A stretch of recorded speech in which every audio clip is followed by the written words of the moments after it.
નારદજીનું આપણે સાંભળ્યું અને નારદજી બીજા જન્મમાં સ્વયં બ્રહ્માજીના પુત્ર તરીકે ભુજાઓમાંથી એમની ઉત્પત્તિ થઈ અને બ્રહ્માજીના પુત્ર તરીકે એમની ગણના થાય છે. આ શું અને બ્રહ્માજીના પુત્ર તરીકે એમની ઉત્પત્તિ થાય છે.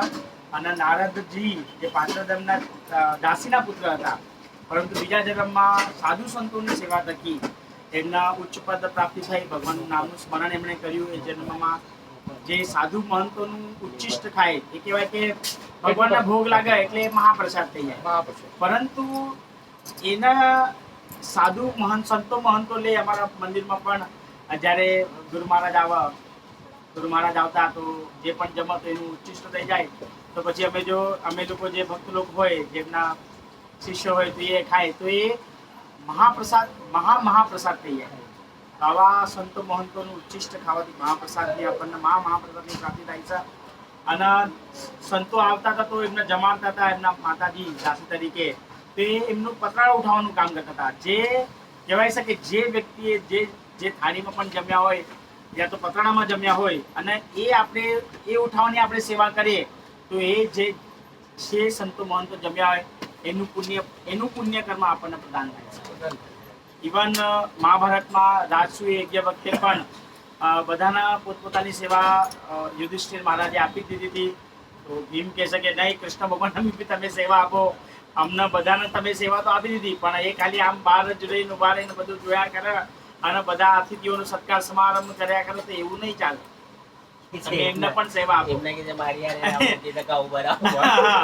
તો કૃષ્ણ ભગવાન જે સંત મહંત હોય છે, અતિથિગણ આવેલા હોય છે, બ્રાહ્મણગણ આવેલા હોય છે, તો જે જમીન જાય છે તે પતરાળા ઉઠાવવાનું કામ સ્વયં ભગવાન કરે છે. એ હું કરીશ એમ. તો આ મહત્વ છે આ દરેક વસ્તુનું. આપણા ઘરે પણ સંત મહંતોની ઉત્પત્તિ થઈ હોય અને એ લોકો જમીન જાય અને એમનું ઉચ્ચિષ્ટ આપણે લઈ ઉઠાવીએ, એને ધોઈએ, એમને પાછું રિટર્ન કરીએ તો આ દરેકનું પુણ્ય ફળ આપણને પ્રદાન થાય છે. આ મહત્વ છે. સાધુ ગુરુ જમાશે એ આપણું પાપ આપણું કર્મ બધું ત્યાં સેવ થઈ એટલે તો સમૂહ બાપુ આવા છે, જયંતિ બાપુ આવા છે, કોઈ સંત મંત્ર તો ખાધા વગર પપ્પા વગર કોઈ જવું નથી. ભલે ઘરમાં હોય કે ના હોય આપણે એને પરમાત્મા એવા દિવસે લાયા છે રહીશે જમવાનું ભરપૂર એ લોકો આનંદ થઈને જાય. આનંદ કરતા જાય. કારણ કે શું એક વખત એ લોકો જમીન જાય ને કાલુ તો એ લોકો પોતાનું પુણ્ય છોડીને જાય છે અને એ પુણ્યના પ્રતાપે આપણું ક્યારે ઉદ્ધાર થશે એનો કોઈ નિશ્ચય સમય રહેતો નથી. પરંતુ આ જ પુણ્ય આપણે નથી કહેતા કે આપણે વચમાં કાકાએ આપણે વાતાવરણ કહેતા હતા કે સોનીનું ઉદાહરણ આપ્યું કે આટલી બધી ક્રિટિકલ કન્ડિશન. આ પુણ્ય ત્યાં જમા થાય છે. ભગવાન જોવો છે કે નહીં આ હમણાં પરીક્ષાની ઘડી છે મારા ભક્તની અને મને યાદ કરી રહ્યો છે તો આ પુણ્ય પછી ત્યાં પ્રદાન થાય છે. અને સામેવાળા વ્યક્તિ જે જીવન અને મરણના ઝોલામાં રમતી હોય છે એને ભગવાન ત્યાંથી આપણા પક્ષમાં અધીન થઈને ભગવાન એના સારું કરી નાખે છે. આ જોયું આપણે કેટલા બધા ઉદાહરણ છે આપણે સમક્ષ કે કાકા અહીંયા હતા. એક કાકા એના પપ્પા સોનીના પપ્પા કનુ કાકા ત્યાં હતા પાવાગઢમાં. ચલો એ માતાજીના આરાધના કરતા હતા, અહીંયા કાકી આરાધના કરતા હતા અને અમને પણ જાણ ત્યારે અમે લોકો શિફ્ટિંગમાં રહેતા હતા. અમે લોકો બી શિફ્ટિંગમાં રહેતા હતા અને અમને ફોન આવ્યો કે આવી રીતે સોનીનો છોકરો થયો તો અમારા રાધા રજગારનું ફોટો સામે જ હતું. તો અમે લોકોએ થોડું કીર્તન લગાડ્યું. કીર્તન લગાડીને અમે લોકો તો ભગવાનની અમે નાચી રહ્યા હતા કે રે ચલો સરસ સોનીનો છોકરો થયો. મને બી આ બધી વસ્તુ ખબર હતી કે સોનીની આટલી ક્રિટિકલ કન્ડિશન હતી. પછી આ તો બધું બીજા દિવસે જાણ થઈ કે આ બધી વસ્તુ બની છે. તો નહીં ભગવાન ભક્તની હંમેશા રક્ષા કરે છે. અવશ્ય રક્ષી દે કૃષ્ણ, રાખી કૃષ્ણ મારે કે મારે કૃષ્ણ રાખે કે. તો ભગવાન અગર જેની રક્ષા કરવા ચાહે તો ત્રિલોકમાં કોઈ નથી કે એના ભગવાનથી બચાવી શકે. અને ભગવાન અગર કોઈની રક્ષા કરવા માંગતા જ હોય તો કોઈ વ્યક્તિ નથી કે એના મારી શકે. અને ભગવાન જેને મારવા ચાહે તો કોઈ વ્યક્તિ ત્રિલોકમાં એવું નથી કે એના બચાવી શકે. ક્યાં મહત્વ છે ભગવાનનું. વેદમાં બી કહેવાય છે ને અનતિસાર અને વેદમાં બી બ્રહ્મ કીધું. આ બધા જમવાનું એવું નહીં સમજ કે અન્ન પીરસી છે, આને નહીં બ્રહ્મ પીરસી એથી આપણી જઠરાગ્નિને શાંત કરે.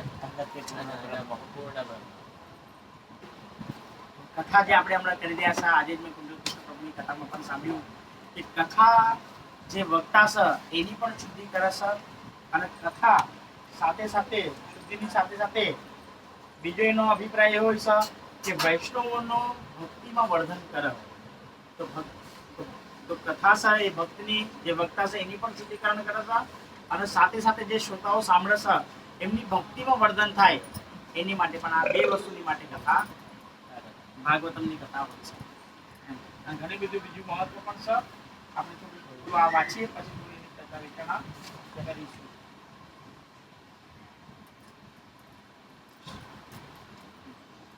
આ લે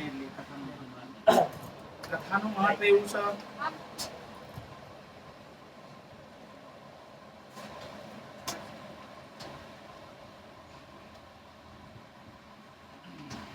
હરિદ્વારના ઘાટ પર હરિદ્વારમાં આનંદ ઘાટમાં ગંગાના તટ પર ભાગવતમની શરૂઆત પ્રથમ બ્રહ્માજીના જે માનસ પુત્ર છે સંતાદિક એમણે કરી નારદજી તો સ્વયં પોતે ભાગવતના વક્તા પણ છે અને એમણે પોતાનું આ જ જ્ઞાન ભગવાન વેદવ્યાસજીને આપ્યું, વેદવ્યાસજીને આપ્યું.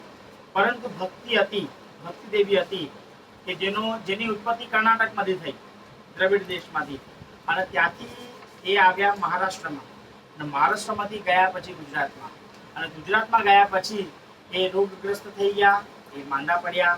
એમની સાથે સાથે એમના બે પુત્ર હતા જ્ઞાન અને વૈરાગ્ય. તો એ જ્ઞાન અને વૈરાગ્ય તો એકદમ વૃદ્ધ અવસ્થામાં આવી ગયા. તો ત્યાંથી પછી ગંગાના ઘાટ પરથી જ્યારે નારદજી જાય છે અને એક તીર્થાટન કરીને તો ભક્તિ દેવીને મળે છે અને ભક્તિ દેવીને મળ્યા પછી કહે છે કે તમે દેવી કોણ છો? તો નારદજીના ભક્તિ દેવી કહે છે કે હું ભક્તિ છે અને અમારા બે પુત્ર છે જ્ઞાન અને વૈરાગ્ય કે જે ગુજરાતમાં આવતા ક્ષતિગ્રસ્ત થતા આજે બુઢાપા અવસ્થાના પામ્યા છે, એ નથી ઉઠી શકતા, નથી બોલી શકતા. તો કે આના ઉપાયની માટે મારે શું કરવું જોઈએ? તો નારદજી આ જ પ્રશ્ન લઈને દરેક તીર્થાટન કરે છે. હરિદ્વાર છે, ગંગાના ઘાટ પર છે, દરેક તીર્થોમાં પ્રયાગ છે, દરેક તીર્થોમાં જાય છે. ત્યાં અનેક પ્રકારના ઋષિ મુનિઓનો પ્રશ્ન કરે છે કે ભાઈ આવી રીતે ભક્તિ છે અને ભક્તિના બે પુત્ર છે આવી રીતે ક્ષીણગ્રસ્ત થઈ ગયા છે, રોગગ્રસ્ત થઈ ગયા છે અને બુઢા થઈ ગયા છે, તેના ઉદ્ધારની માટે મારે શું કરવું?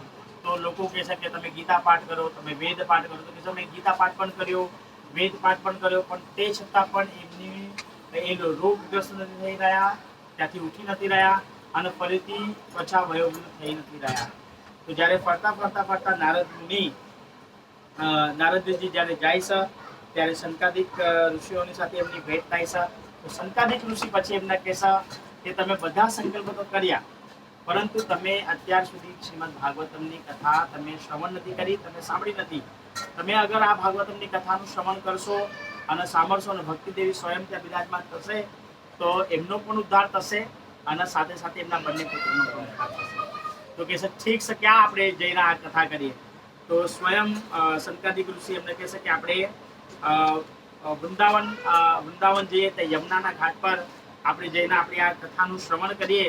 તો ત્યાં સ્વયં ભક્તિદેવી પણ ત્યાં ઉપસ્થિત થાય છે અને ભક્તિદેવી જ્ઞાન અને વૈરાગ્યની સાથે ઉત્પન્ન થાય છે બે પુત્રની સાથે.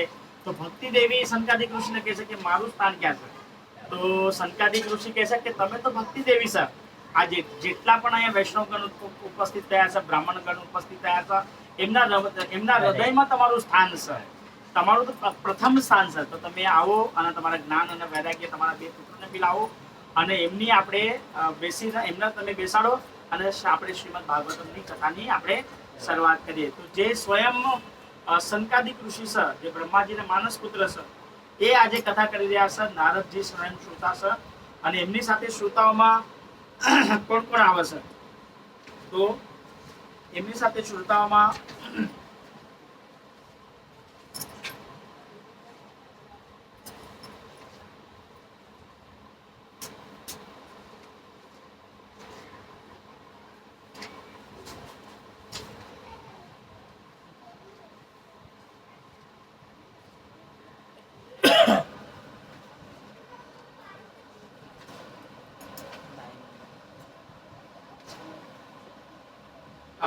શ્રોતાઓમાં સ્વયં શંકાદિક ઋષિ કથા કરી રહ્યા છે.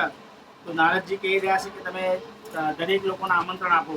તો એમાં ભૂલોકમાંથી, દેવલોકમાંથી, બ્રહ્મલોકમાંથી, આ દરેક લોકમાંથી લોકો આવે છે. એમાં રાજશ્રી છે, દેવશ્રી છે, બ્રહ્મશ્રી છે. તો આ બધા પોતાના શિષ્યોની સાથે આવે છે અને જે અહંકારી વ્યક્તિઓ છે કે જે એમ કહે છે કે નહીં, અમને તો કોઈ ઇન્વિટેશન જ નથી આપ્યું, તો અમે શાની માટે આવે? તો ભૃગુ મુનિ પોતે જાય છે અને કહે છે કે સંકાધિક સ્વયં કથા કરી રહ્યા છે ભાગવતમની, તો તમે પણ ચાલો. તો ભૃગુ મુનિ જ્યાં અહંકારી જીવો છે એને સ્વયં લઈને આવે છે. તો ત્યાં સ્વયં દેવતાઓ પણ ઉપસ્થિત થાય છે. તો દેવતાઓ કહે છે કે આ કથાનું પાન કોઈ પણ લોકમાં નથી, ના સ્વર્ગ લોકમાં છે, ના બ્રહ્મ લોકમાં છે, ના સત્ય લોકમાં છે, ઇવન વૈકુંઠમાં પણ આ કથાનો રસ નથી. તો ફક્ત પૃથ્વી લોકની ભૂલોકમાં જ આ શ્રીમદ ભાગવતમની કથાનો રસ છે, બાકી કોઈ પણ લોકમાં આ રસ નથી. તો સ્વયં જ્યારે પરીક્ષિત મહારાજને પણ શ્રાપ લાગે છે, તો સ્વયં દેવતા લોકો આવે છે. દેવતા લોકો અમૃત કળશ લઈને આવે છે અને સ્વયં સુખદેવ ગોસ્વામીજીને કહેતા કે અમે આ અમૃત લઈને આવ્યા છે, તમે આ અમૃતનું પાન પરીક્ષિત મહારાજને કરાવો, તો એ તક્ષકના મૃત્યુના પાસમાંથી છૂટી જશે, અમરત્વ પ્રદાન કરશે. તમે પરંતુ અમના કથાનું અમૃત શ્રીમદ ભાગવતમની કથાનું અમૃત તમે મને કરાવો. તો આ લાલસા હતી દેવતા લોકોની. તો દેવતાઓના ત્યાંથી ભગાડવામાં આવે છે કે નહીં, તમે આ લાલસાની સાથે તમે કથા સાંભળી શકતા નથી. અગર અને અમૃતથી પણ કહેવાય છે ને કે અમૃતથી પણ ઘણું મહત્વનું છે કથા અમૃત. આજે ગોપીઓ પણ ભગવાનના વિરહમાં તપતી હતી. તો સ્વયં રોહિણી માતાને કહેશે કે અમે ભગવાનના વિરહમાં તપી રહ્યા છે, તો અમારે શું કરવું જોઈએ? તો રોહિણી માતા કહેશે કે તમે શ્રીમદ ભાગવતમની કથાનું શ્રવણ કરો.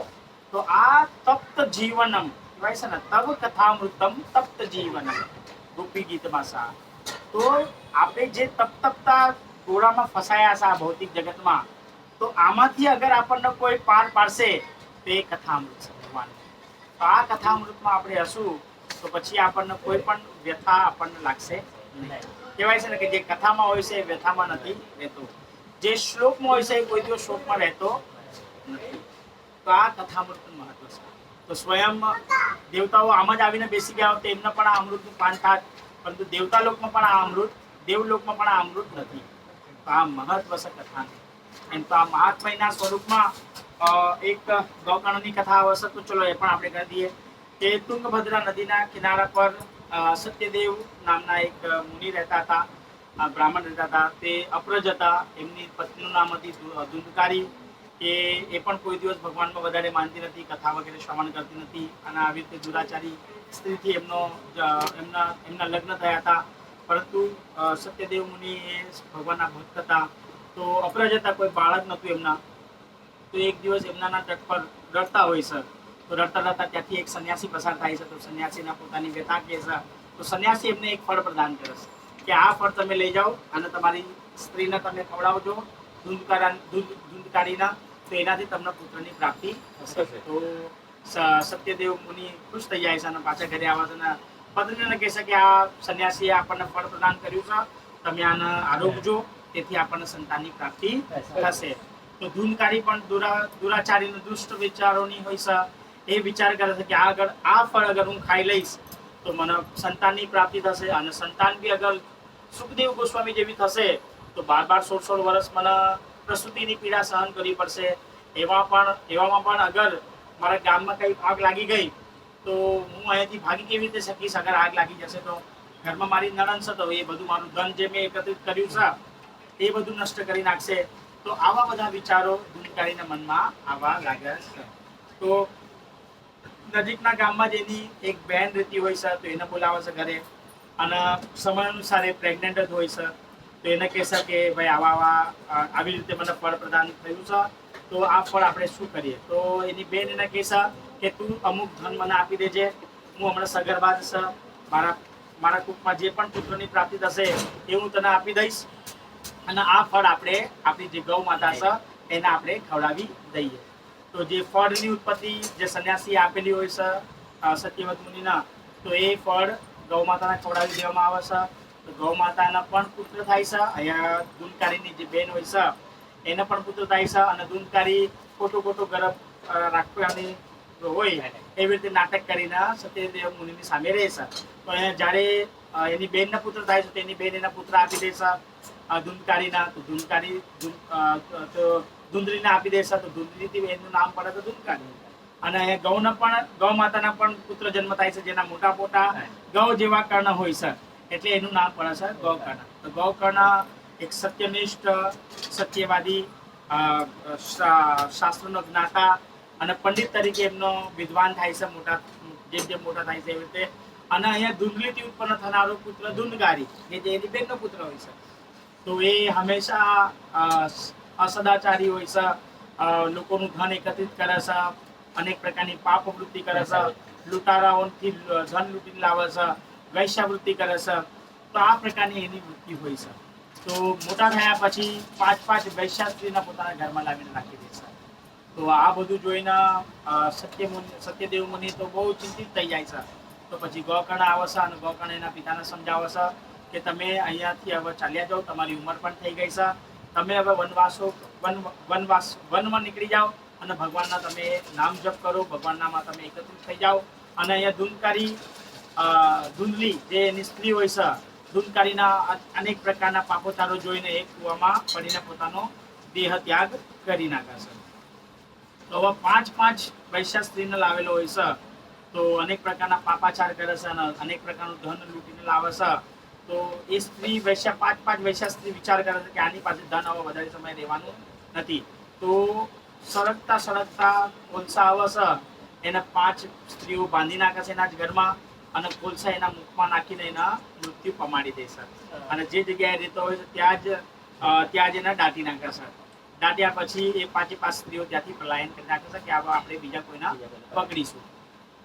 તો અહીંયા ગોકર્ણજી તીર્થાટનમાં હોય છે તો ગોકર્ણજી આવે છે, એમને જાણ થાય છે કે મારો ભાઈનું આવી રીતે નિધન થયું છે. તો પ્રેત યોનિમાં આવી જાય છે ધુંધકારી અને અનેક પ્રકારની સમસ્યાઓથી પીડાયા કરે છે. તો ગોકર્ણજીને જાણ થઈ છે તો ગયાજીમાં જઈને તર્પણ કરે છે એમનું. તે છતાં પણ ગયાજીમાં ગયા પછી તર્પણ કર્યા પછી પણ એમને મુક્તિ મળતી નથી. તો એક દિવસ સુતા હોય છે તો અનેક પ્રકારના રૂપ ધારણ કરીને ધુંધકારી આવે છે અને એમના ચેતન કરે છે.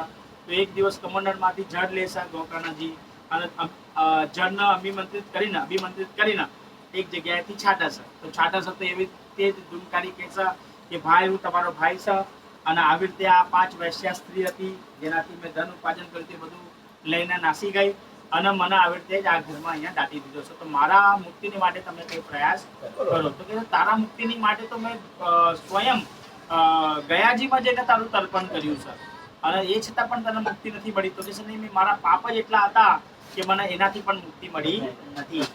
તો ઠીક શકે છે કે કાલે સાધુ ગણ હું જઈશ અને મળીશ અને હું વિચાર કરીશ કે તારા મુક્તિની માટે મારે શું કરવું. તો જેવી રીતે સવાર થાય છે તો બધા સાધુ મંડળીના ગોકર્ણજી પૂછે છે કે મારા ભાઈની આવી રીતે મુક્તિ નથી મળી અને આવી રીતે એનું નિધન થયું છે, અવસાન થયું છે. તો બધા કહે છે કે તમે વેદ પાઠ કરો, કોઈ કહે છે તમે ગીતા પાઠ કરો. તો તે છતાં પણ ગોકર્ણજીને આમ સેટિસ્ફેક્શન લાગતું નથી કે આ મારે કરવું જોઈએ. તો સ્વયં સૂર્યદેવની આરાધના કરે છે, અંજલિ નાખીને જળ ઉત્પન્ન કરે છે અને કહે છે સૂર્યદેવ કે તમે પ્રગટ થાઓ. તો સૂર્યદેવ ત્યાંથી આધીન થઈને કહે છે કે તમે શ્રીમદ ભાગવતમની કથા કરો. તો શ્રીમદ ભાગવતમની કથાનું એમને ત્યાંથી આયોજન કરવાનું સ્વયં સૂર્યદેવ કહે છે આકાશવાણી દ્વારા. તો ગોકર્ણ તો નૈષ્ઠિક બ્રહ્મચારી હોય છે અને સંન્યાસી હોય છે. તો ગામવાળા લોકોને એકત્રિત કરે છે અને ગામવાળા લોકોને કહે છે કે સ્વયં સૂર્યદેવે કીધું છે કે આપણે શ્રીમદ ભાગવતમની કથા કરવાની છે તો તમે આયોજન કરો. સમસ્ત ગામવાળા એકત્રિત થાય છે અને ત્યાં શ્રીમદ ભાગવતમની કથાનું આયોજન કરે છે. અને ત્યાં સ્વયં ધુંધકારી એક લાકડી હોય, વાંસ હોય છે, એમાં પ્રવેશ કરે છે. એમાં 7 ગાઢ હોય છે. તો જેવી રીતે એમાં વાસ કરે છે અને એક દિવસ કથા પૂર્ણ થાય છે તો એક ગાંઠ છૂટે છે અને 7મા દિવસે સંપૂર્ણ ગાંઠ છૂટી જાય છે અને સ્વયં ભગવાનના પાર્ષદ આવે છે ધુંધકારીને લેવા માટે. અને કારણ કે એને એક મન અને એક ચિત્ત થઈને અનેક પ્રકારની ભૂખ પ્યાસ સહન કરીને એને એ કથા શ્રીમદ ભાગવતમની કથાનું શ્રવણ કરેલું હોય છે. તો સ્વયં ભગવાનના દૂત આવે છે, પાર્ષદ આવે છે ભગવાનના વિમાન લઈને અને પછી અહીંયાથી ધુંધકારીના પોતાના ભગવાનના વૈકુંઠ ધામમાં લઈ જાય છે અને અભિમંત્રિત જળ દ્વારા શંખ ચક્ર ગદા પદ્મ ધારણ કરી વિષ્ણુના પાર્ષદ તરીકે ધૂંધકારી અહીંયાથી તે ભગવાનના ધામમાં ભગવાનના પાર્ષદોની સાથે જાય છે. તો ગોકર્ણજી વિચાર કરે છે કે આની તો મુક્તિ થઈ ગઈ, તો ગામવાળા કહે છે કે અમે પણ કથા સાંભળી તો અમારી મુક્તિ કેમ નહીં? તો પછી ભગવાનના પાર્ષદ કહે છે કે જે એક મન અને એક નિષ્ઠ થઈને જે ધૂંધકારીએ કથા સાંભળી હતી એવી કથા તમે સાંભળી નથી. તમે એવી રીતે આગળ સાંભળશો તો તમારે પણ મુક્તિ થશે. તો ફરીથી ગામવાળા બીજી વખત શ્રીમદ ભાગવતમની કથાનું આયોજન કરે છે. અને આયોજન કર્યા પછી બધા એકનિષ્ઠ અને એક સત્ય થઈને સાંભળે છે, એકનિષ્ઠ થઈને સાંભળે છે, સાતત્યથી સાંભળે છે, કોન્સન્ટ્રેટ કરીને સાંભળે છે, કોઈ કથામાં સોતું નથી. અને પછી બધાની મુક્તિ થાય છે અને સ્વયં ભગવાનનું પાર્ષદનું વિમાન આવે છે. એમાં ગોકર્ણની સાથે આખું ગામજન ભગવાનના ધામમાં ભગવાનના પાર્ષદ તરીકે જાય છે. બોલો કૃષ્ણ કનૈયાલાલ કી જય. શ્રીમદ ભાગવતમ મહાપુરાણ કી જય. શ્રીમદ ભાગવતમ મહાત્મય કી જય. આ ભાગવતમની મહાત્મય છે એટલે આજે પણ 7 દિવસની જે જગ્યાએ પણ કથા થાય છે ત્યાં આપણા પિતૃઓના ફોટા રાખવામાં આવે છે કે ખાસ કરીને પિતૃઓની મુક્તિની માટે પણ હોય છે. ત્યાં પિતૃના મુક્તિની માટે અમે આ શ્રીમદ ભાગવતમની કથા કરવામાં આવે છે. એમાં વક્તા હોય છે જે વ્યાસપીઠ પર બિરાજમાન હોય છે અને બીજા જે બ્રાહ્મણો હોય છે એ શ્રીમદ ભાગવતમના 18,000 શ્લોકોનું પઠન કરતા હોય છે. તો ખરું કામ આમ જોવા જઈએ તો વક્તા તો કથા કરી રહ્યા છે પોતાના રીતે, પરંતુ જે બ્રાહ્મણગણ ઉપસ્થિત છે એ 7 દિવસમાં 18,000 શ્લોકોનું અધ્યયન કરે, પઠન કરે. આ મહત્વ છે શ્રીમદ ભાગવતમની કથાનું અને આના આયોજનનું. તો એવી રીતે જ જ્યારે ભગવાન અહીંયાથી ડિપાર્ચર થયા, ભગવાન પોતાના ધામમાં ગયા, તો પાંડવોને તો જાણ જ નથી કે ભગવાન સ્વધામ ગમન ચાલ્યા ગયા છે. તો યુધિષ્ઠિર મહારાજ અર્જુનને મોકલાવે છે કે તમે જાઓ, દ્વારિકાથી હજુ સુધી કોઈ સંદેશ આવ્યો નથી. કૃષ્ણ નથી શું છે એની કાંઈ આપણને ખબર નથી. તો સ્વયં અર્જુનજી જાય છે દ્વારકા નગરીમાં, તો જોવો છે કે ભગવાન તો ડિપાર્ચર થઈ ગયા છે. તો ખૂબ રુદન કરે છે. અને અર્જુનની સાથે એ વખતે પરીક્ષિત મહારાજ જે અભિમન્યુના પુત્ર એ પણ એમની સાથે જાય છે. તો એ પણ જાય છે તો ત્યાં જુઓ છે કે બધા જ રડી રહ્યા છે અને ભગવાનની 16,108 રાણીઓ પણ રડી રહી છે. તો ફરીથી પાછા રોહિણી માતાને પૂછે છે કે હવે આપણે ખૂબ જ દુઃખ અનુભવી રહ્યા છે તો આપણે શું કરવું જોઈએ? તો રોહિણી માતા કહે છે કે આપણે ભાગવતમની કથાનું શ્રવણ કરવું જોઈએ. કે જે ભાગવતમની કથા ભગવાન અહીંયાથી ડિપાર્ચર થયા તો ત્યારે આ જ ભાગવતમની કથા ભગવાને ઉદ્ધવજીને કહી દીધી. અને ઉદ્ધવજી આજે પણ વૃંદાવનની તળેટીમાં, જ્યાં ગોવર્ધન પર્વત છે ત્યાં વૃંદાવનની તળેટીમાં, ગોવર્ધન પર્વતની તળેટીમાં ઉદ્ધવજી છે. તો આપણે ઉદ્ધવજીની પાસે જઈશું ગોવર્ધનની તળેટીમાં અને ઉદ્ધવજીને આપણે પ્રાર્થના કરીશું તો આ કથાનું આપણને ત્યાં શ્રવણ એ કરાવી શકશે. તો અર્જુનજી અને પરીક્ષિત મહારાજ ત્યાં ઉપસ્થિત હોય છે. તો એમને કહે છે કે તમે અમારી વ્યવસ્થા કરો અહીંયાથી તે વૃંદાવન જવાની અને વૃંદાવનમાં ગોવર્ધનના તળેટીમાં જવાની. તો સ્વયં અર્જુનજી અને પરીક્ષિત મહારાજ ત્યાં બધી વ્યવસ્થાઓ કરે છે. ભગવાનની 16,108 રાણીઓને એકત્રિત કરીને રોહિણી માતાના બધાને લઈને ત્યાંથી વૃંદાવન જાય છે. અને વૃંદાવનમાં ગયા પછી ગોવર્ધનની તળેટીમાં ઉદ્ધવજીને ત્યાં પ્રાર્થના કરે છે. ઉદ્ધવજી ત્યાં ગુપ્ત લતાઓના રૂપમાં બિરાજમાન છે આજે પણ ઉદ્ધવજી. તો ત્યાંથી પ્રગટ થાય છે ઉદ્ધવજી અને ઉદ્ધવજી અર્જુનને કહે છે કે તમે આ કથાનું આયોજન કરો. તો અર્જુન બધી વ્યવસ્થાઓ કરે છે ત્યાં. અને પરીક્ષિત મહારાજને કહે છે કે તમારે કથા સાંભળવી નથી, તમે બધી વ્યવસ્થાઓ કરો, બહારનું બધું રક્ષણ કરો. ક્યારે પણ કોઈ પણ પશુ, કોઈ હિંસક પ્રાણી અહીંયા આવી શકે છે, તો કોઈ રાક્ષસ ગણ આવી શકે છે, તો એની માટે તમે અહીંયા બહાર ઉપસ્થિત રહો અને રક્ષા કરો. અમે અંદર બધી વ્યવસ્થાઓ કરી છે એની. અને જે ઉદ્ધવજી આજે કથા કરી રહ્યા છે અને બધી 16,108 રાણીઓ સાંભળી રહી છે, હું સાંભળી રહ્યો છું, તો અમે આ વ્યવસ્થાઓમાં રહીશું અને તમે બહારની વ્યવસ્થાઓ કરો.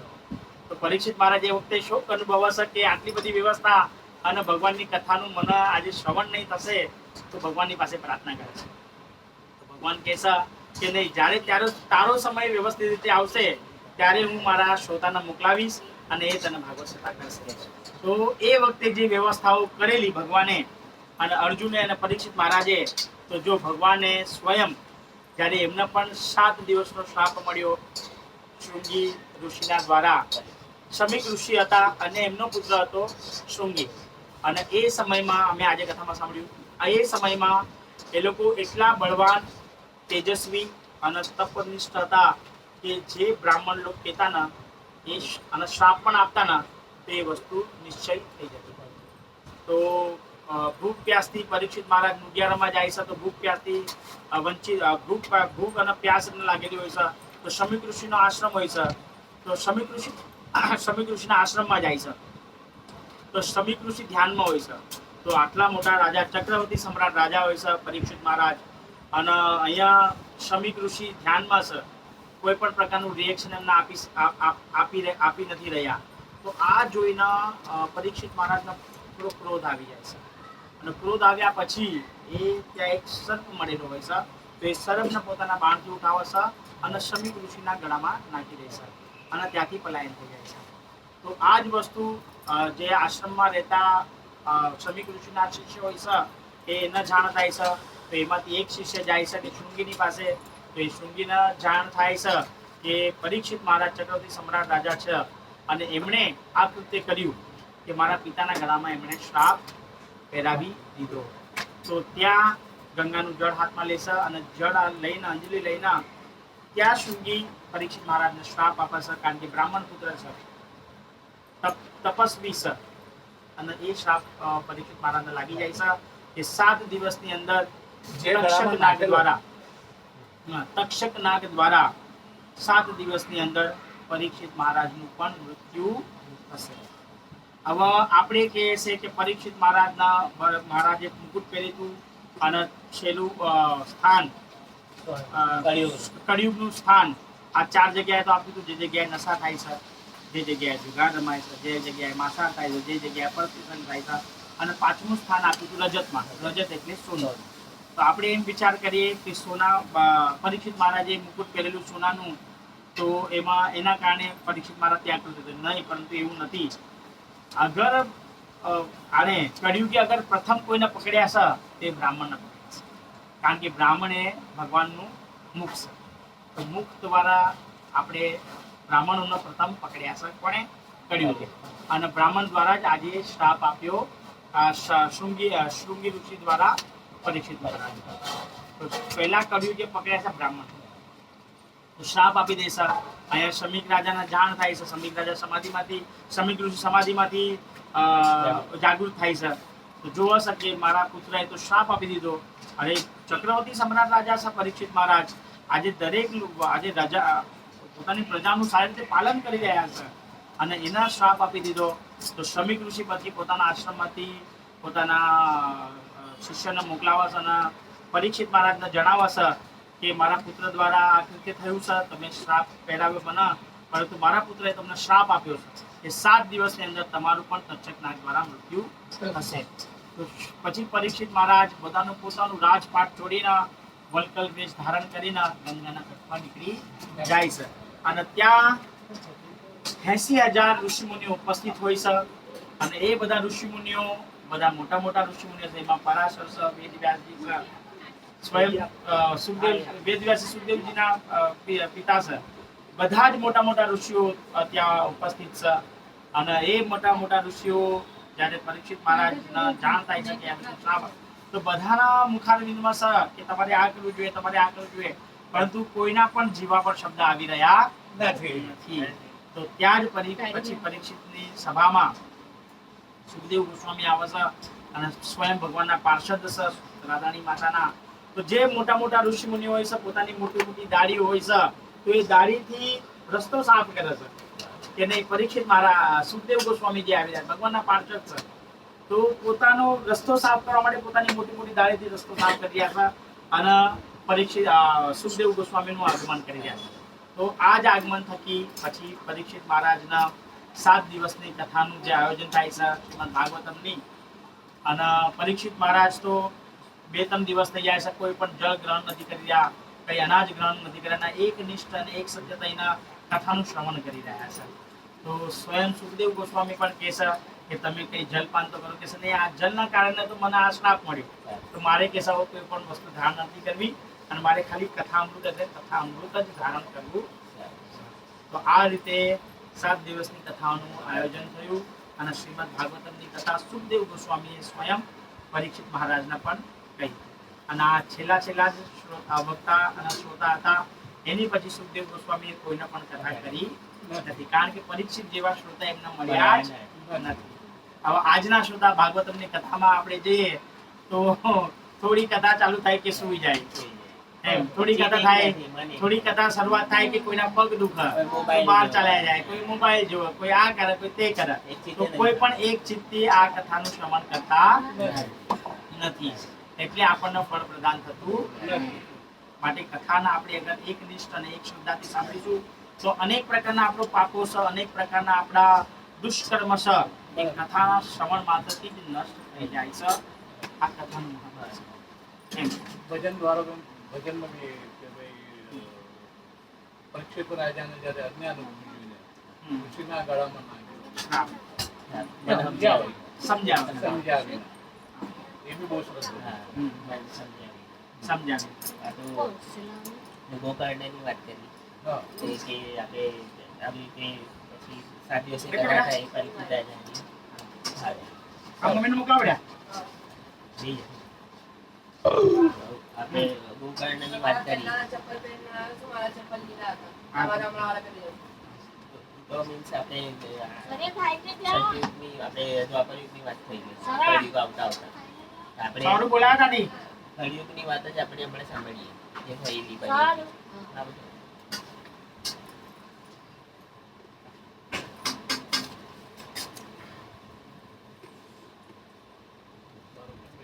જો કથા સાંભળવાથી આ શ્રીમદ ભાગવતમની કથા સાંભળવાથી કોનો કોનો ઉદ્ધાર થાય છે તેનું પણ મહત્વ આજે થોડું લખ્યું છે.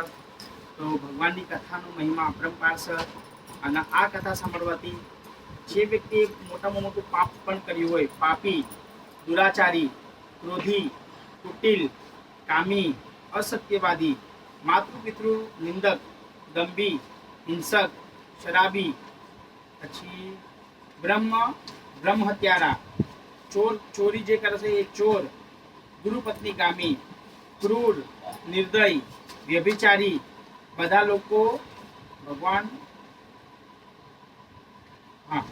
વ્યભિચારી, આ બધા લોકોનો શ્રીમદ ભાગવતમની કથા સાંભળવા માત્રથી જ એ લોકો પવિત્ર થઈ જાય છે, અને આ બધા જ પાપોમાંથી એ વિમુક્ત થઈ જાય છે.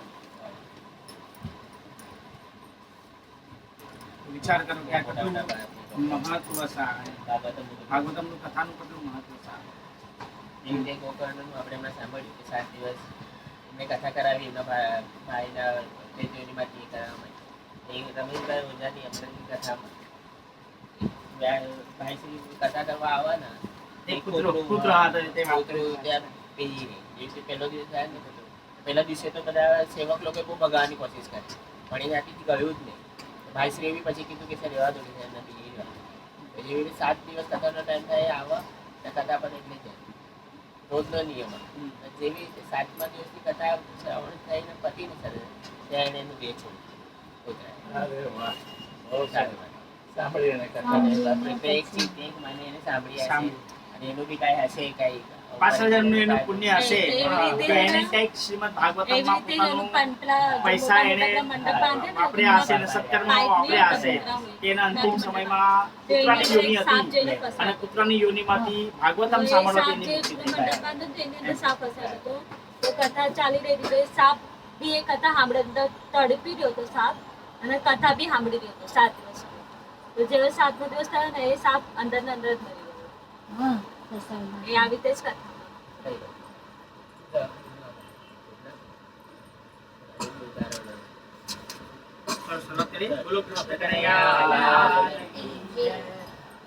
નિર્ગતે નારદે સુત ભગવાન વાદરાયણ સુત વાસ્તા નદી પ્રેત તતઃ કિમ કરોતિ ગુરુ.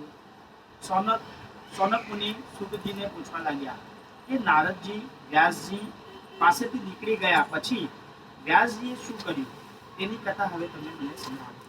સુતજીએ કહ્યું કે નારદજીના ગયા પછી વ્યાસજી સમાધિસ્ય થયા ત્યારે તેમની આંતરદ્રષ્ટિ ખુલી ગઈ. ભાગવત ભગવાનનો સાક્ષાત્કાર થયો. ત્યારબાદ તેમણે બાલકૃષ્ણ લીલાઓનું વર્ણન કર્યું, શ્રીમદ ભાગવતમની રચના કરી. વ્યાસજીએ વિચાર્યું કે જન્મથી નિર્વિકારી હોય એ જ આ ગ્રંથનો પ્રચાર પ્રસાર કરી શકશે. પોતાનો પુત્ર સુખદેવજી જન્મથી નિર્વિકાર છે, એટલે વ્યાસજીએ સુખદેવજીને ભાગવતમનું અધ્યયન કરાવ્યું. વાહ ભાઈ વાહ. બહુ સરસ. એટલે જે નિર્વિકાર હશે એ જ આ કથાનું શ્રવણ કરી શકશે અને એ જ આ કથાનો પ્રચાર પ્રસાર કરી શકશે.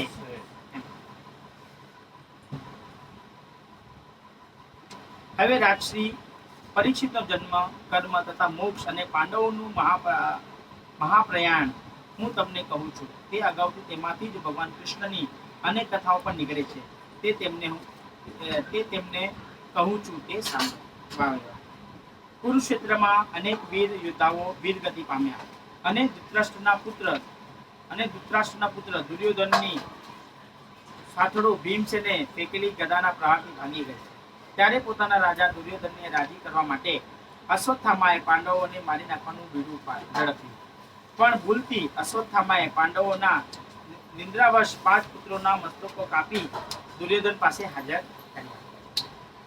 અશ્વત્થામાનું આ નિંદ્ય કાર્ય દુર્યોધનને ગમ્યું નહીં. પાંડવો તો આ કાર્યથી ખૂબ જ શોકાતુર બની ગયા. પોતાના પુત્રોના આ ઘોર મૃત્યુ સાંભળી દ્રૌપદી તો અત્યંત આક્રંદ કરવા લાગી અને અશ્રુબિંદુઓથી ઉભરાઈ જતા સજન નેત્ર ડરવા લાગી. તે સમયે તેને સાંત્વનતા આપતા અર્જુને કહ્યું, હે કલ્યાણી, સાંજ પહેલા તે આતતાયીનું મસ્તક કાપીને હું લાવી આપી, પછી તું સ્નાન કરજે. આમ કહી અર્જુને ભક્ત ધારણ કરી હાથમાં ભયાનક ગાંડીવ લઈને રથમાં બેસી ગુરુ દ્રોણાચાર્યના પુત્ર અશ્વત્થામા પાછળ દોડ્યા. તેનો રથ શ્રી કૃષ્ણ ચલાવતા હતા. બારઘાતી અશ્વત્થામાના અર્જુનને દૂરથી આવતો જોઈ હૃદયમાં કંપી જઈ શંકરના ભયથી જેમ બ્રહ્મા નાટા હતા તેમ રથમાં બેસી પ્રાણ રક્ષાની ઈચ્છાથી જેટલું નાસી શકાય તેટલું પૃથ્વી પર નાઠો. અંતે જ્યારે બ્રાહ્મણ પુત્ર અશ્વત્થામાને ક્યાંય શરણ મળ્યું નહીં ત્યારે તેણે બ્રહ્માસ્ત્રને પોતાનું રક્ષણ કરનારું માન્યું. અશ્વત્થામાએ બ્રહ્માસ્ત્ર ફેંકતા આવડતું હતું, પણ પાછું ખેંચવાની ક્રિયા તે જાણતો જોયું. અશ્વત્થામા સ્વયં દ્રોણાચાર્યનો પુત્ર હતો. 5 બાળકોના મસ્તક પાંડવોના જે હતા એ છુપી રીતે આપણે જાણ છે મહાભારતનું વર્ણન છે. છુપી રીતે ગયો અને 5 બાળકોના મસ્તક એને છેદી દીધા અને દુર્યોધનના બતાવ્યા કે 5 પાંડવોના મસ્તક એને આવ્યો. દુર્યોધને કીધું કે તું તોડ, કારણ કે ભીમનું જે શરીર છે વજ્રનું છે તો એ કોઈ દિવસ ઉઠશે નહીં. તો જેવા એને ફોડ્યા તો બધાના ફટ ફટ કરીને અવાજ આવી ગયા. એટલે દુર્યોધન સમજી ગયો કે આ 5 પાંડવોના મસ્તક નતા, પરંતુ 5 પાંડવોના પુત્રોના મસ્તક હતા. તો એ પણ શોકાતાર થઈ ગયો કે આજે ભલે અમે ભાઈઓ હતા કૌરવો અને પાંડવો, પરંતુ આજે ભાઈના દીકરા હતા અને આજે અમારો વંશ પેલો આગળ વધાવવાના હતા. તો કે હવે અમારો વંશ પેલો કોણ આગળ વધાવશે, કારણ કે આ તો 5 પુત્રોના પણ આને મસ્તક છેદન કરી નાખ્યા એમ. તો એ પણ એક શોકાતાર આમાં હતો, દુર્યોધનમાં હતો. તો સ્વયં દ્રૌપદી આક્રમણ કરે છે તો અર્જુન કહે છે કે તમે ચિંતા નહીં કરો, અશ્વત્થામાનું મસ્તક છેદન કરી લાવીશ, પછી તમે સ્નાન કરજો. તો હવે અશ્વત્થામા ભાગી રહ્યા છે. ભાગતા ભાગતા જાણ થાય છે કે હવે બ્રહ્માસ્ત્ર છોડવું પડશે, પરંતુ બ્રહ્માસ્ત્ર છોડતા આવડે છે, પરંતુ એને પાછું પોતાના ભાલામાં કેવી રીતે લેવું એ એમને આવડતું નથી. હવે સમજો પોતે દ્રોણાચાર્યના પુત્ર હતા, પરંતુ દ્રોણાચાર્ય એમને આ શિક્ષા આપી હતી, પરંતુ પાછું બ્રહ્માસ્ત્ર કેવું ખેંચવું એ વિદ્યા ખાલી અર્જુનને એમને શીખવાડી.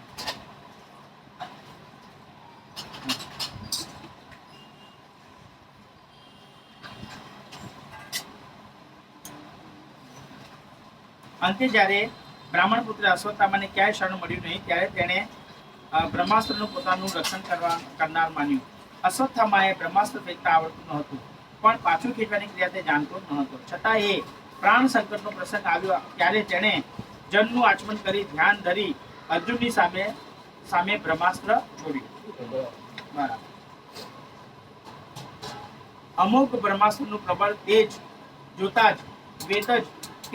વેત અર્જુન શ્રી કૃષ્ણને પૂછ્યું, આ ભયંકર તાપ ક્યાંથી આવે છે? શ્રી કૃષ્ણ અર્જુનને કહ્યું, આ તેજ અને તાપ અશ્વત્થામાએ છોડેલા બ્રહ્માસ્ત્રનો. બાપરે બાપ, કેટલું એમાં તેજ તાપ હતો, એ બધું બળવા લાગ્યું એમ. તેણે આ શસ્ત્ર છોડ્યું તો છે, પણ તે પાછું ખેંચવાની ક્રિયા જાણતો નથી. આ બ્રહ્માસ્ત્રને દૂર કરે તેવું બીજું કોઈ અસ્ત્ર નથી. તને તો બ્રહ્માસ્ત્રને પાછું ખેંચવાની ક્રિયા આવડે છે, માટે તું તેની સામે બ્રહ્માસ્ત્ર છોડ અને પછી બેઉને ખીચી લઈ શાંત કર. વાહ ભાઈ વાહ. આપણે હમણાં જ વાત કરી કે દ્રોણાચાર્ય પાસેથી બ્રહ્માસ્ત્ર ફેંકવાનું તો આ સંતાન કરી દીધું, પરંતુ પાછું એના પોતાના ભાલામાં નાખવું એ ખાલી અર્જુનને જ આવડતું. એ દ્રોણાચાર્ય પાસેથી એમને વિદ્યા પ્રાપ્ત કરી હતી. શ્રી કૃષ્ણની આજ્ઞા લઈ અર્જુને જળનું આચમન કરી તે બ્રહ્માસ્ત્ર સામે જ બ્રહ્માસ્ત્ર છોડ્યું. બેઉ અસ્ત્રો ટકરાયા અને તેમનું તેજ ત્રણેય લોકને બાળવા લાગ્યું. બાપ રે બાપ, ત્રણેય લોકના આ તેજ બાળવા લાગ્યું બ્રહ્માસ્ત્રનું. હવે બે બ્રહ્માસ્ત્ર મળ્યા ના, તો એનું તેજ તે આખું બ્રહ્માસ્ત્ર બળવા લાગ્યું. પછી અર્જુને બેઉ અસ્ત્રો પાછા ખીચી લીધા. પછી કૃપિના પુત્ર અશ્વત્થામાને પકડી ક્રોધથી લાલ નેત્રવાળા અર્જુને દોડાવતી બાંધ્યો.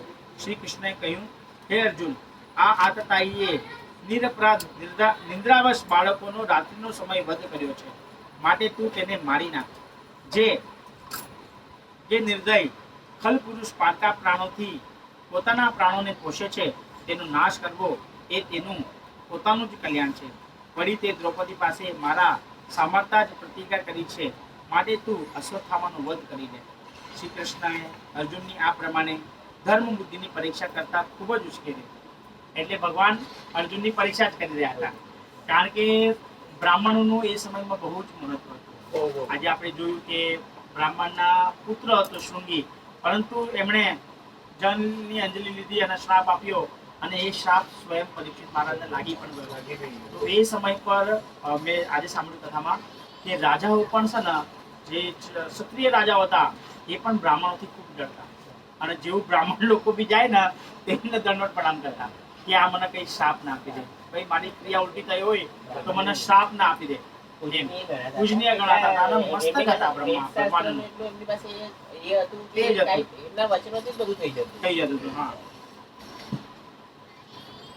તો શ્રી કૃષ્ણએ અર્જુનની આ પ્રમાણે ધર્મ બુદ્ધિની પરીક્ષા કરતા ખૂબ જ ઉશ્કેર્યો. છતાં ધર્મને જાણનાર અર્જુને પોતાના ગુરુપુત્રને મારી નાખવાની ઈચ્છા ન કરી. તેણે અશ્વત્થામાને બાંધી લાવી દ્રૌપદીની પાસે રજૂ એટલે પાસ થઈ ગયા. એને બાંધી દીધો અને દ્રૌપદીની સામે લાવ્યો, કારણ કે ગુરુપુત્ર હતો, ગુરુભાઈ કહેવાય. ગુરુભાઈ કહેવાય. દ્રૌપદી બેઠા બેઠા પુત્ર શોકને લઈ રુદન કરતા હતા. તે સમયે તેની આગળ બાંધેલા અશ્વત્થામાને હાજર કર્યો. તેને આ અશ્વત્થામાને જોઈ દ્રૌપદીનું હૃદય દ્રવી ગયું. તે કહેવા લાગી, આને છોડી દો. મારે આંગણે બ્રાહ્મણનું અપમાન થાય તે મારાથી જોવાતું નથી, કારણ કે બ્રાહ્મણ હતા ને, બ્રાહ્મણ પુત્ર હતા, એટલે બ્રાહ્મણનું અપરાધ થાય એ મારાથી જોવાશે નહીં. તે બ્રાહ્મણ છે અને ગુરુનું કુળ સદૈવ વંદનીય છે. વાહ ભાઈ વાહ. જેણે પોતાના પાંચ પુત્રોને મારી નાખ્યા છે, તેવા દુશ્મન અશ્વત્થામાને દ્રૌપદી માફ કરે છે. વાહ ભાઈ વાહ. તે કહે છે તે ગુરુપુત્ર છે. દ્રોણાચાર્યજીએ જે વિદ્યા પોતાના દીકરાને ન શીખવી તે વિદ્યા તમને શીખવી છે. વાહ ભાઈ વાહ. બ્રાહ્મણ પરમાત્માનું દિવ્ય સ્વરૂપ છે, તેમને વંદન કરાય, મરાય નહીં. હજી તેની માતા ગૌતમી હયાત છે, અને હું જે મારા પુત્રોથી શોકથી રડું છું તેમ તેને રડવું ન પડે. અશ્વત્થામાના માતાના ગૌતમીનો એકમાત્ર સહારો છે. જો પુત્ર મળશે તો ગૌતમ નિસહાય બની જશે. વાહ ભાઈ વાહ ભાઈ. આવો. હરે કૃષ્ણ કૃષ્ણ કૃષ્ણ હરે હરે, હરે રામ રામ રામ હરે હરે.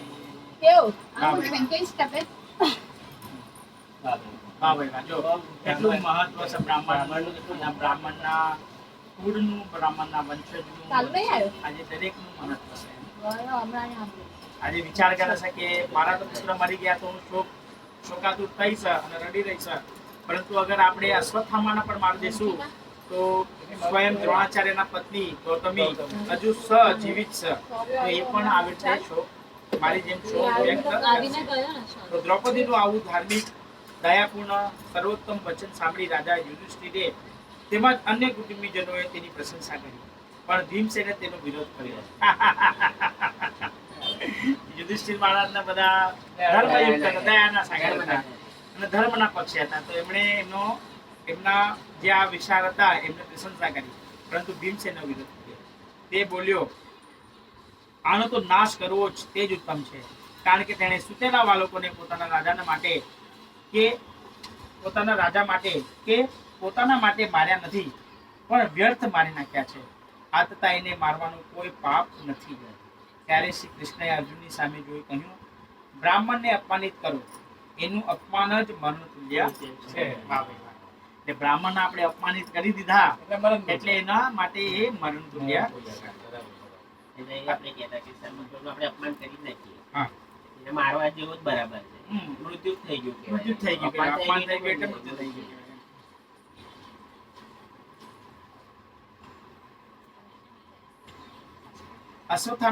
અશ્વત્થામાનું અપમાન કરીને કાઢો. શ્રી કૃષ્ણના વચનાનુસાર અર્જુનને તલવાર વડે અશ્વત્થામાના માથા ઉપર મણી કાઢી લીધો. હવે અશ્વત્થામાના માથા પર મણી હતો, એ મણી જેનો કાઢી લીધો, મણી કાઢી લીધો. અશ્વત્થામાને આ અપમાન મરણથી પણ વધારે લાગ્યું. તેનું દોરીનું બંધન છોડી છાવણીમાંથી કાઢી મૂક્યું, કારણ મસ્તક મૂંડી નાખ્યું અને ધન પૂછવી લીધું અને અશ્વત્થામાને હાંકી કાઢ્યા. એ જ નીચ બ્રાહ્મણોનો વધ છે, તેમનો બીજો શારીરિક વધ કરાતો નથી. પછી પુત્રના શોકથી દુઃખી થયેલા દ્રૌપદી સહિત સર્વ પાંડવોએ મરણ પામેલા પોતાના પુત્રનો દાહ વગેરે જે મરણ ક્રિયા કરવાની હતી તે કરી. પુત્ર શોકાતુરા સર્વ પાંડવા સહ કૃષ્ણયા સ્વાના મૃત્યુંતા યતકૃત્યમ ચક્રો નિહિ હરણાદિકમ. પુત્રના ઘરમાં પરીક્ષિતનું રક્ષણ. અથ તે સમ્યપરેતાનામ સ્વાનાદમુદકમિચ્છતામ દાતુર સુકૃષ્ણ ગંગાયામ પુરસ્કૃત્યુપયુ સ્ત્રીય. સુદજીએ આગળ કહ્યું કે ત્યાર પછી મરણ પામેલા અને ત્રિલોદક શ્રાદ્ધ વગેરે ઈચ્છતા પોતાના સંબંધીઓને જલાંજલિ આપવા શ્રી કૃષ્ણ સહિત પાંડવો સ્ત્રીઓની સાથે ગંગા કિનારે ગયા. ત્યાં જળની અંજલિ આપી બધાએ વારંવાર ઘણો વિલાપ કરી પવિત્ર ગંગાના જળમાં સ્નાન કર્યું. શ્રી કૃષ્ણ ભગવાન બધા શોકાતુર થયા હતા, તેમને સાંત્વનતા આપી કહ્યું, કાળની ગતિ અમાપ છે. ત્યારબાદ શ્રી કૃષ્ણએ રાજા યુધિષ્ઠિરનો રાજ્યાભિષેક કરાવી ઉત્તમ મંત્ર દીક્ષાવાળા ત્રણેય અશ્વમેઘ યજ્ઞ કરાવી તેમનો યશ સર્વ દિશાઓમાં ફેલાવી દીધો. પછી તેમની રજા લઈ શ્રી કૃષ્ણ ઉદ્ધવ તથા સાત્યકી દ્વારા જવા તૈયાર થયા. તેઓ રથમાં બેઠા. તે જ સમયે ભયથી વિહવળ થયેલી ઉત્તરાને સામે દોડી આવતી તેમણે જોઈ. તે આર્તનાદ કરતી હતી, હે જગતપતિ, મને બચાવો, મારી રક્ષા કરો, મારા ગર્ભની રક્ષા કરો. તમારા સિવાય બીજું નિર્ભય સ્થાન હું જોતી નથી, કારણ કે આ દુનિયામાં તો સૌ કોઈ એકબીજાના મૃત્યુના નિમિત્ત બની રહ્યા છે. હે પ્રભુ, આ આગ જરતું લોખંડી બાણ મારા તરફ ધસી આવતું મને દેખાય છે. એ મને ભલે પાડે, પણ મારો ગર્ભ ન પાડે તેમ કરો. પાહી પાહી મહાયોગિન દેવ દેવ જગતપતે નાન્યાત્વદમ ભયમ પશ્યે યત્ર મૃત્યુ પરસ્પરમ. ભગવાન કૃષ્ણએ જાણી લીધું કે નક્કી આ બાણ અશ્વત્થામાનું બ્રહ્માસ્ત્ર છે. પાંડવોના વંશનો નાશ કરવા પ્રથમ દ્રૌપદીના પાંચેય નિંદ્રાવશ પુત્રોનો તે માર્યા, અને હવે ઉત્તરાને ગર્ભ હતો તેનો પ્રાણ નાશ કરવા બ્રહ્માસ્ત્રનો તેણે પ્રયોગ કર્યો. ભગવાન શ્રી કૃષ્ણે તે એકનિષ્ઠ ભક્તોનું સંકટ જોઈ પોતાના સુદર્શન ચક્ર વડે પાંડવોની રક્ષા કરી અને કુરુવંશના વિસ્તાર માટે પુત્રના ઉદરમાં પ્રવેશ કરી પોતાની માયા વડે તેના ગર્ભને વીંટી લીધો. બ્રહ્માસ્ત્રનું તેજ પણ આ સુદર્શન ચક્રને પામી શાંત થઈ ગયું. આમ પરીક્ષિતને માતાના પેટમાં જ ભગવાનના દર્શન થયા. તે જ પરીક્ષિત શ્રેષ્ઠ શ્રોતા. બોલો કૃષ્ણ કનૈયા. બોલો કૃષ્ણ કનૈયા લાલ કી જય. આવા પાંડવોની માટે અશ્વત્થામાએ બ્રહ્માસ્ત્ર છોડ્યું હતું, પરંતુ છઠ્ઠું બ્રહ્માસ્ત્ર એણે સ્વયં ઉત્તરાના ગર્ભમાં સ્વયં અભિમન્યુનું વંશ હતું અભિમન્યુનું વંશ હતું પરીક્ષિત મહારાજ તરીકે એ જન્મ ધારણ કરી રહ્યું હતું. તો આ વસ્તુની જાણ અશ્વત્થામાને હતી. તો છઠ્ઠું બ્રહ્માસ્ત્ર એણે ઉત્તરાના ગર્ભ માટે છોડેલું અને એ ગર્ભમાં પ્રવેશ પણ કરી રહ્યું હતું. તો સ્વયં ઉત્તરાવસા ઉત્તરા કહેશે કે પાહી પાહી જગતપતિ, તમે જ આ વસ્તુમાંથી મારું રક્ષણ કરનારા છો.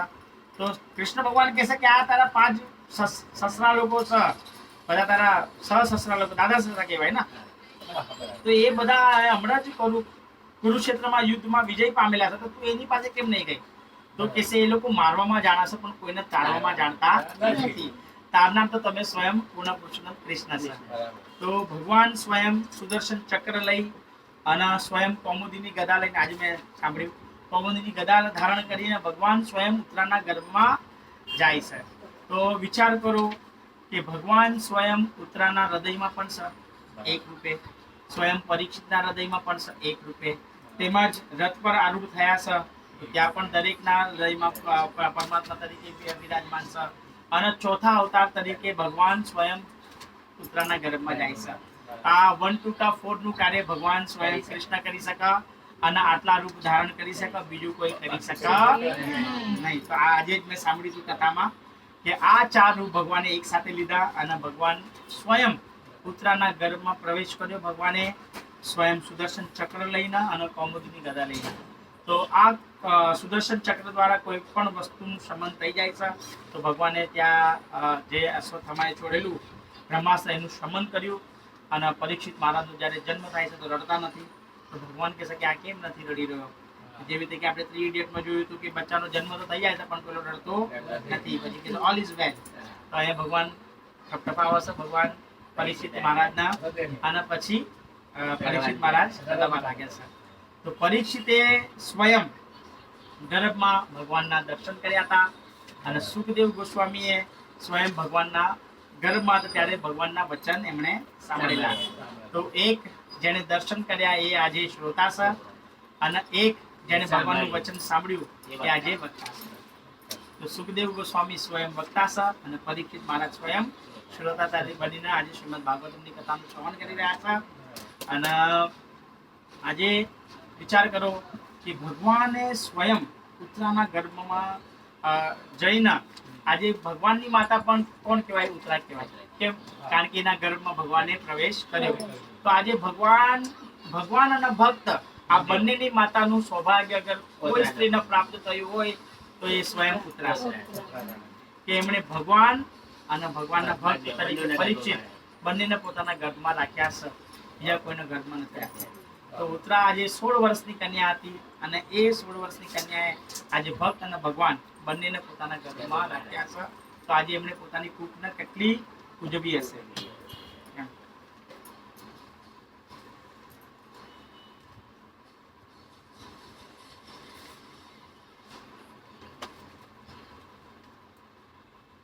આ વાંચ્યું ને માતાના પેટમાં શ્લોક સુધી હતો. આ શ્લોક સુધી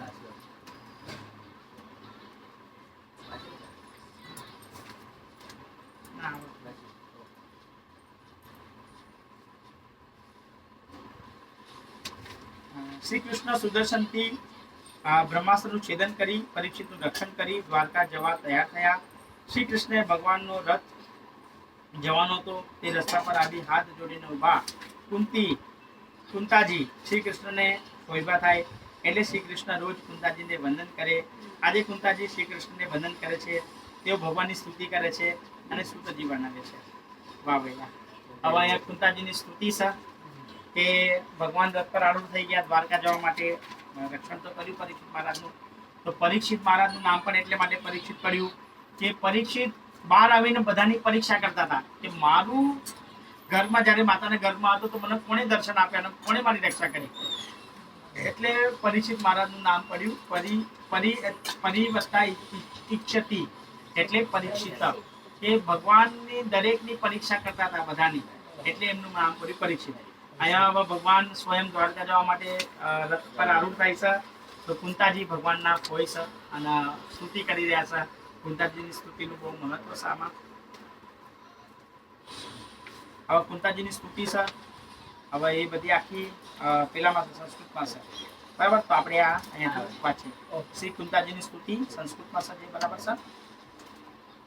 આજે કુંતાજી ભારપૂર્વક પ્રાર્થના કરી રહ્યા, હે આદ્ય પુરુષ, આપ સર્વના નિયતા છો, સર્વમાં વ્યાપીને રહેલા છો, પણ આપની માયાને લીધે દેહાભિમાન મનુષ્યો આપને ઓળખી શકતા નથી. આજે માયાના કારણે આપણે ભગવાનને ઓળખી શકતા નથી. જેમ નાટકમાં વેશ ધારણ કરનાર નટ ઓળખાતું નથી, તેમ મૂળ દ્રષ્ટિ દેહાભિમાની તમને જાણી શકતો નથી. તો અમારી જેવી સ્ત્રીઓ તમારો ભક્તિ યોગ સાધવા તમને સી રીતે જોઈ શકીએ? હું આપને વારંવાર નમસ્કાર કરું છું અને મારા પુત્રોને આપે અનેક વખત મૃત્યુ મુખમાંથી ઉગાડ્યા છે. પછી કુંતાજી ભગવાનના ઉપકારોનું સ્મરણ કરે છે.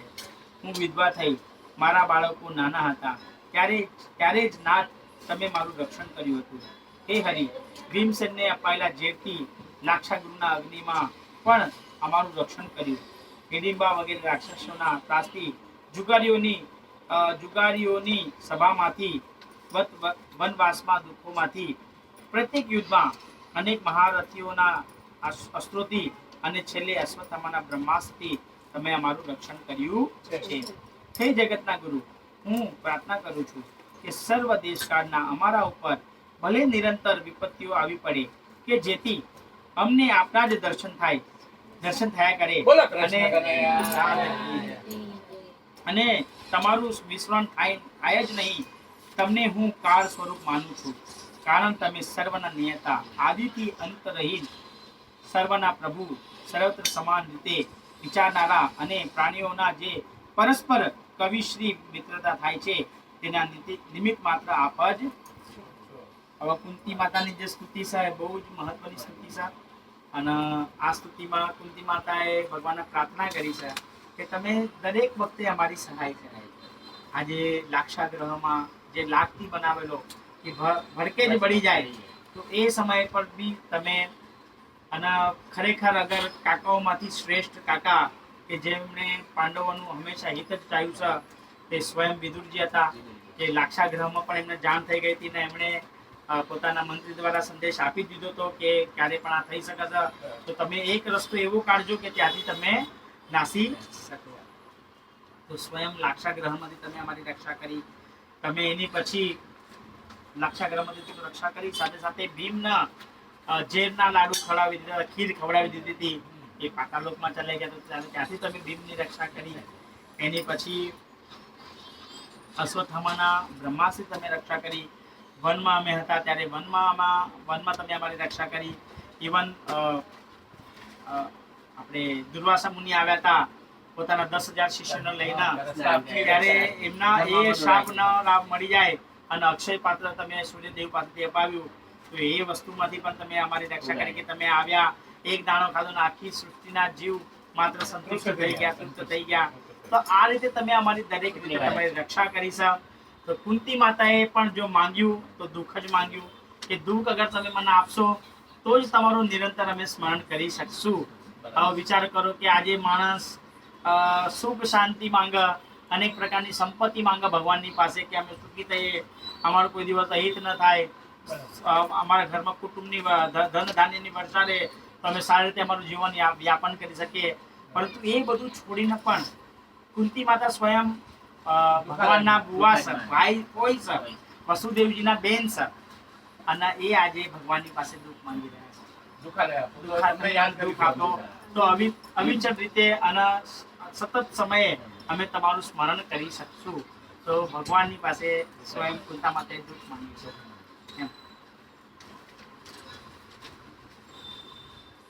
હે ભગવાન, મનુષ્યનું અનુકરણ કરવા ઈચ્છતા તમારી કર્તવ્ય ઈચ્છા કોઈ જાણતું નથી.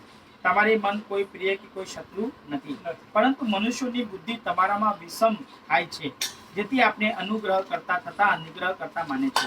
પરંતુ વાસ્તવમાં તમે અજન્મા અને અકર્તા છો. છતાં પરમાત્મા રૂપ પશુઓમાં વરાહાદિ રૂપે, મનુષ્યોમાં રામાદિ રૂપે, ઋષિઓમાં વામનાદિ રૂપે અને જળ જંતુઓમાં મત્સ્યાદિ રૂપે જ જે રૂપે જ મકરમાં દેખાય છે તે કેવળ આપની લીલા છે. તમે જ્યારે દહીંનું પાત્ર ભાંગી નાખ્યું ત્યારે યશોદા મૈયાએ તમને બાંધવા માટે દોરડું લીધું.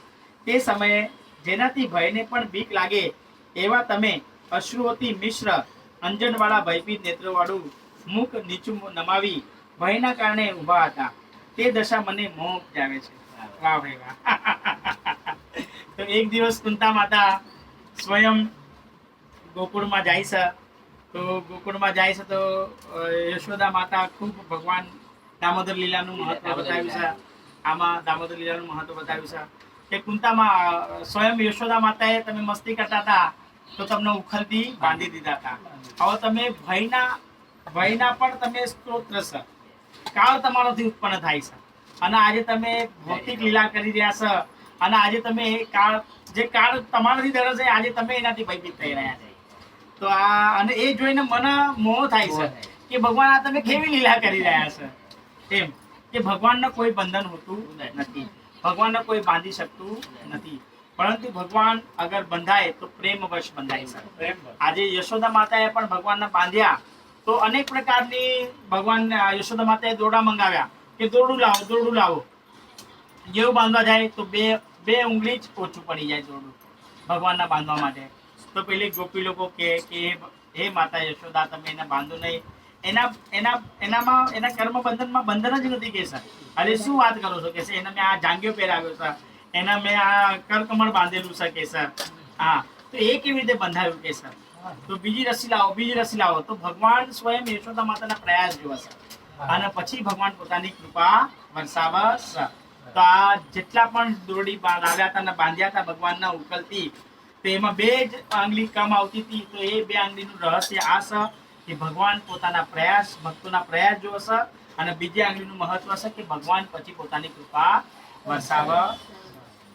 તો આ બે આંગળીનું મહત્વ છે કે બે આંગળી જ કેમ રસી કમ પડતી હતી. તો ભગવાનના પ્રયાસ ભક્તોના પ્રયાસ અને પ્રયાસ જોઈને પછી ભગવાન પોતાની કૃપા વરસાવ. તો ભગવાન સ્વબંધને બંધાયા સ્વયં યશોદા માતાના પ્રેમના બંધન.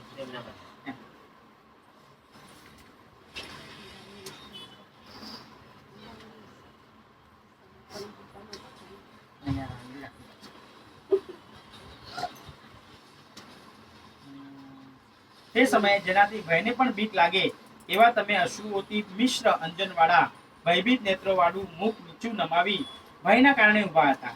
તે દશા મને મોહ ઉપજાવે છે. હે પ્રભુ, આપ અજન્મા છો, છતાં પ્રાણી માત્રનું કલ્યાણ કરવા આપે વિધિવત અવતારો ધારણ કર્યા છે. હે વાસુદેવ, આપનો યદુવંશમાં જન્મ યદુકુળનો યશ વધારવા માટે છે.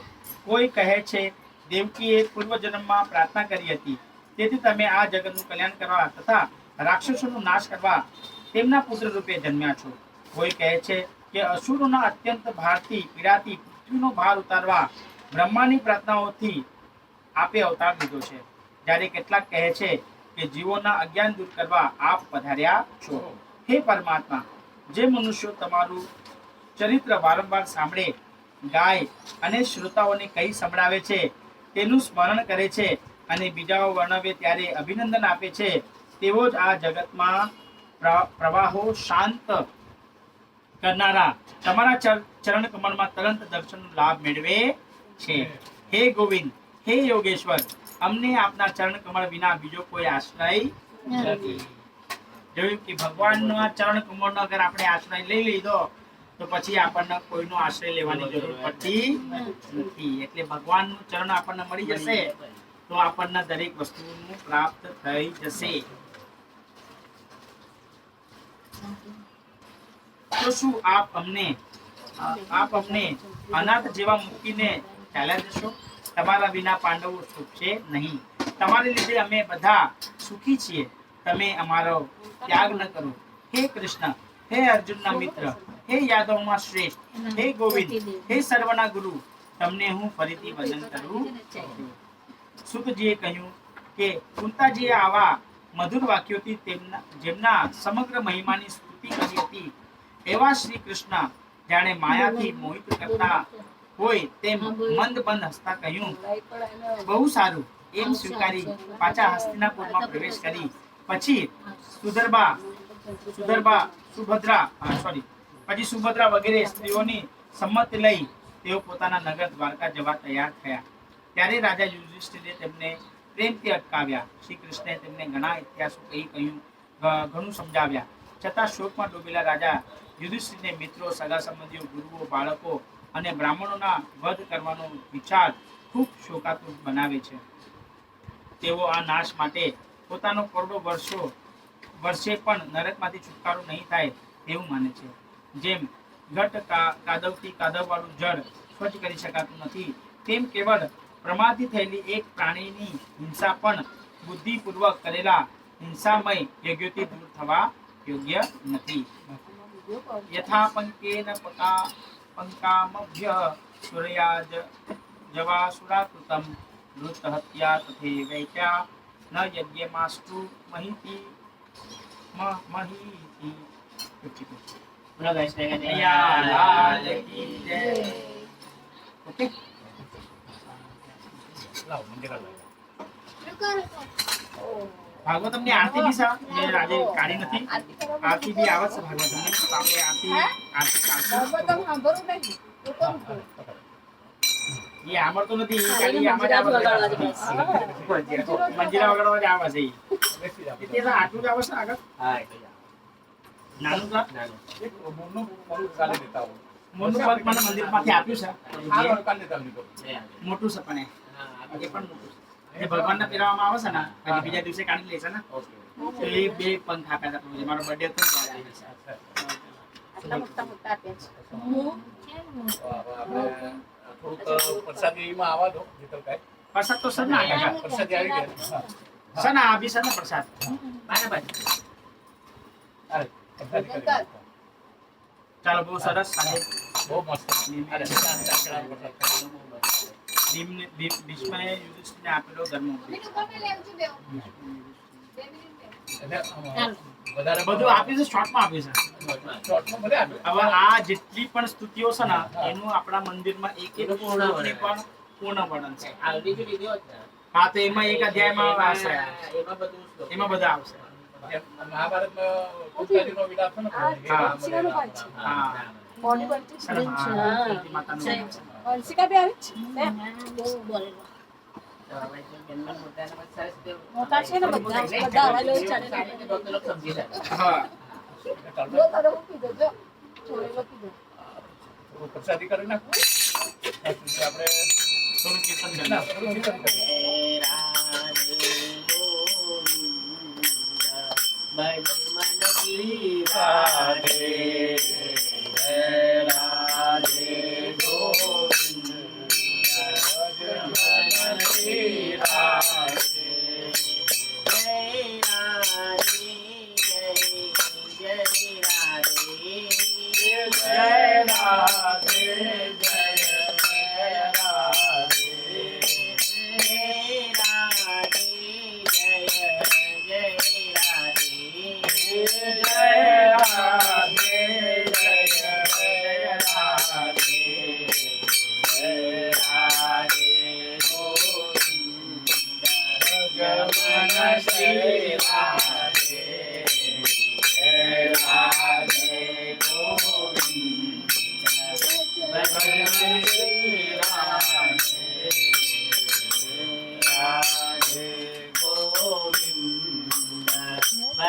ભજન શ્રી રાધે.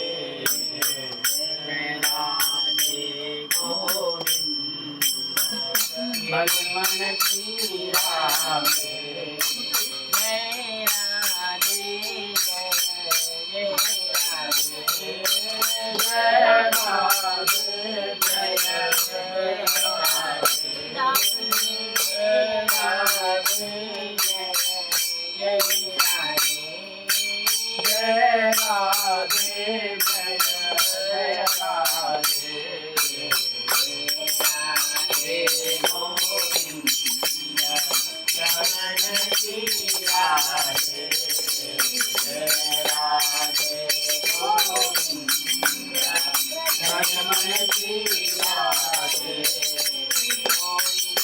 બોલો હરિ બોલ.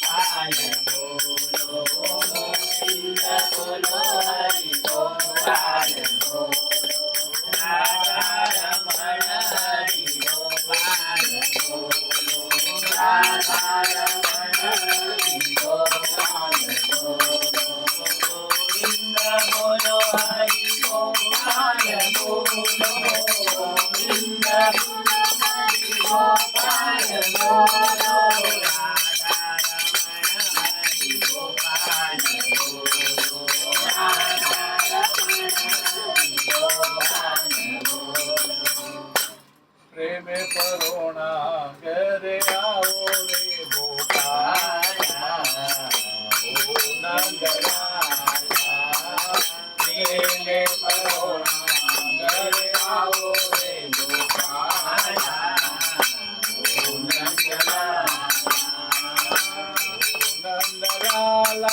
મોહન મુરલી વાળા નંદલાલા મોહન મુરલી વાળા નંદલાલા મોહન મુરલી વાળા નંદલાલા મોહન મુરલી વાળા પ્રેમે પરોણા ઘરે આવો રે ગોપાલા ઓ નંદલાલા પ્રેમે કરુણા ઘરે આવો રે ગોપાલા ઓ નંદલાલા બાવળ બાવળના દાતણ મંગાવું આવર બાવળના દાતણ મંગાવું દાતણ કરવાને પધારો રે નંદલાલા ઓ નંદલાલા દાતણ કરવા રે પધારો રે ગોપાલા ઓ નંદલાલા રાંબાતે કુંડિયું જળની ભરાવું રાંબાતે કુંડિયું જળની ભરાવું નાવણ કરવા ને પધારો રે ગોપાલા ઓ નંદલાલા રાવણ કરવા રે પધારો રે ગોપાલા ઓ નંદલાલા નાવણ કરવાને પધારો રે ગોપાલા ઓ નંદલાલા રાવણ કરવા રે પધારો રે ગોપાલા ઓ નંદલાલા શિવ સુવાળીને લાપસી બનાવું દેવ સુવાળીને લાપસી બનાવું ભોજન કરવાને પધારો રે ગોપાલા ઓ નંદલાલા ભોજન કરવા રે પધારો રે ગોપાલા ઓ નંદલાલા લવિંગ સુપારીને લચી મંગાવું લવિંગ સુપારીને લચી મંગાવું મુખવાસ કરવાને પધારો રે ગોપાલા ઓ નંદલાલા મુખવાસ કરવા રે પધારો રે ગોપાલા ઓ નંદલાલા આગસી ચમના ડોળિયા મંગાવું સાગસી સામના દોરિયા મંગાવું આગસી ચમના રે ડોળિયા દળાવું સાગસી સામના દોરિયા મંગાવું બોધણ કરવા ને પધારો રે ગોપાલા ઓ નંદલાલા બોધન કરવા રે પધારો રે ગોપાલા ઓ નંદલાલા દાસન ભૈયાના સ્વામી સમળિયા દાસન શૈયાના સ્વામી સમળિયા માઈ નિરાના સ્વામી સમળિયા માઈ નિરાના સ્વામી સમળિયા હે હરી ગુણ ગાવું રે ગોપાલા ઓ નંદલાલા હે હરિ ગુણ ગાવું રે ગોપાલા ઓ નંદલાલા હરે કૃષ્ણ કૃષ્ણ કૃષ્ણ હરે હરે હરે રામ રામ રામ હરે હરે હરે કૃષ્ણ કૃષ્ણ કૃષ્ણ હરે હરે હરે રામ રામ રામ હરે હરે હરે કૃષ્ણ કૃષ્ણ કૃષ્ણ હરે હરે હરે રામ રામ રામ હરે હરે કૃષ્ણ કનૈયા લાલ કી જય આજ કા આનંદ કી જય આનંદ કરાયો કે માર્ગ કા ગુરુદેવ કી જય હરિ ઓમ નમઃ પાર્વતી પતે હર હર મહાદેવ श्रीमद् भागवतम महापुराण की जय भगवान वेद व्यास जी की जय गणपति के जन्म महाराज की जय बोलो जगत गुरु श्री प्रभा प्रभुपाद की जय मलक साहिब देवी मात मोर ભવાંતને मंगल मूर्ति राम लखन सीता सहित हृदय बसर सुख रामचंद्र की जय पवन सुत हनुमान की जय बोलो भाई सब संतन की जय सियापति रामचंद्र भगवान की जय पवन सुत हनुमान की जय हरे कृष्णा हरि बोल